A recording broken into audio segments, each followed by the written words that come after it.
The first few days were tense. Princess Kalara was polite but distant, her words measured, her expression subtle. No human had ever encountered her kind so closely. We were told the scifi were masters of subtlety, and any slight misstep could be taken as a grave insult. I did my best to follow protocol, but humans are not subtle creatures by nature. One evening, after a long day of negotiations, I found myself walking through the private garden adjacent to the delegation quarters. Kalara had wandered there as well, apparently seeking some solace in the alien flora, which glowed faintly under the moonlight. We were alone.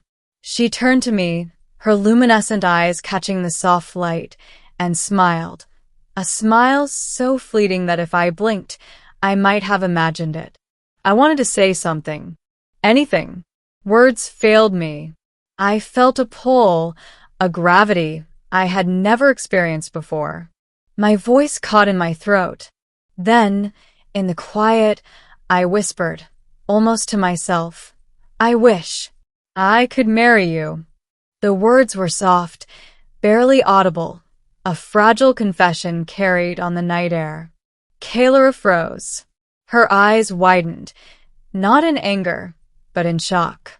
For a moment, I thought I had overstepped. Diplomatically, emotionally, culturally, I had surely committed a disaster. But then she said, with an even softer voice than mine, "Okay." Middle, the cultural divide, and the growing bond. Her response threw me into chaos. "Okay," I whispered back, disbelieving. You mean that?" Kalara nodded, tilting her head slightly, the faint glow of the alien moonlight catching the contours of her face. "Yes, if that is your wish." I had no idea what to say. Nothing in my training prepared me for a situation where an alien princess not only accepted a marriage proposal whispered in a garden, but did so with calm certainty. Over the next days, our interactions deepened. We were careful. Her advisors would have noticed anything inappropriate, but in the quiet corners of the delegation chambers, we shared conversations that stretched long into the nights. Kalara told me about her planet, Seraphis, and the intricate hierarchy of her people. She explained how decisions were rarely made individually. Even her personal feelings were subject to cultural protocol and political pressure. Yet here she was, speaking candidly with a human, someone from a species many scifi considered inferior in intellect and diplomacy. And she had said yes.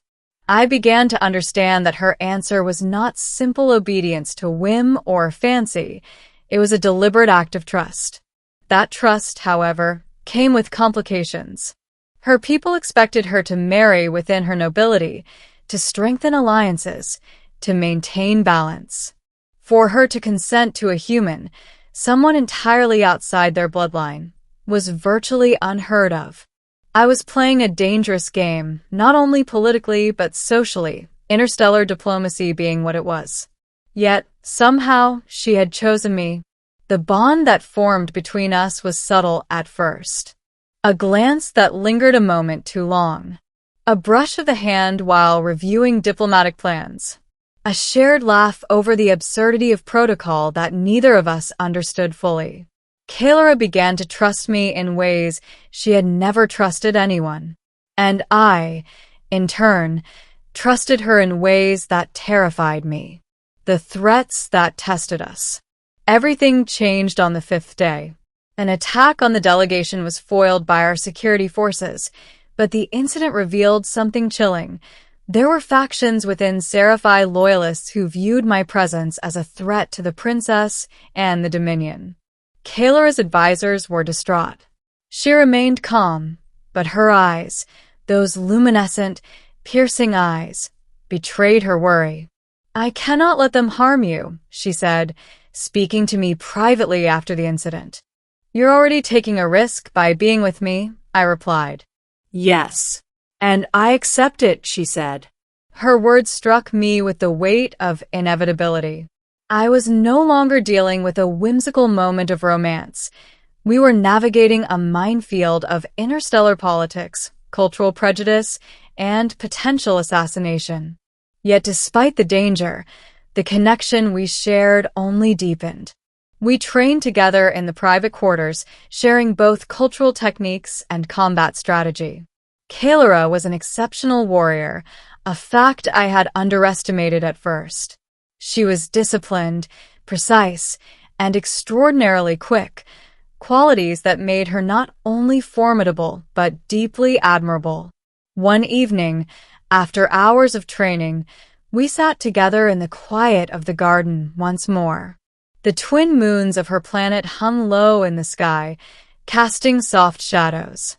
I reached for her hand, hesitant, respectful.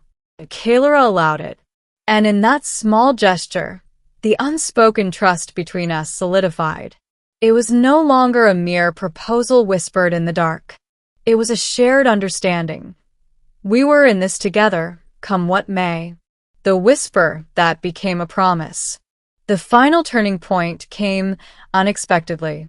We were in the main diplomatic hall for a routine meeting when a sci-fi counselor attempted to question her authority in accepting me as a prospective consort. Their words were sharp, critical, and designed to intimidate.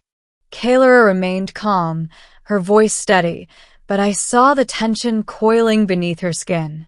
She turned to me, a fleeting look of fear and determination. When the counselor demanded an answer, Kalara took a breath and spoke. "I choose him," she said. "Not as a whim, not as a favor. I choose him because he is my partner, my equal, and my future." A silence fell over the chamber. The counselor's mouth opened and closed like a fish out of water. The other delegates whispered among themselves, stunned by her defiance of centuries of tradition. I felt my heart race. Then she looked at me. Her expression was soft, warm, and real. "I trust him," she said. I could barely manage words. I simply nodded, reached for her hand, and whispered, "I will never betray that trust." Her smile in response lit the entire room brighter than any starship illumination could, ending a union beyond worlds. The following weeks were tense, but filled with quiet joy. Kalara's decision had sent ripples across the Dominion. There were protests, debates, and political maneuvering, but she remained resolute. She and I shared stolen moments, walks under alien skies, discussions about humanity's place in the galaxy, and shared laughter at customs we didn't fully understand. And finally, when the time came for formal approval from her sovereign council, Kalara invited me to speak. "I have chosen him," she said, her voice carrying across the chamber. "And I ask you to honor that choice." The chamber erupted into a mixture of astonishment and reluctant acceptance. Her courage had forced a paradigm shift in the sci-fi culture, and my heart swelled with awe and gratitude. That evening, under the twin moons of the sci-fi capital, we stood together in the private garden where it all began. "I whispered it once," I said softly. "A wish, perhaps foolishly." Kalara reached for my hand, intertwining her fingers with mine. "And I answered," she said, "not because of whim or fear, but because I chose you." We stood together in silence, two beings from entirely different worlds, bound by choice, trust, and the fragile, exhilarating miracle of love. For the first time in her life, Kalara smiled without hesitation. For the first time in mine, I knew the universe had delivered something far more extraordinary than diplomacy or politics. I had whispered a wish. She had said yes. And in that simple exchange, we had changed the course of both our lives forever.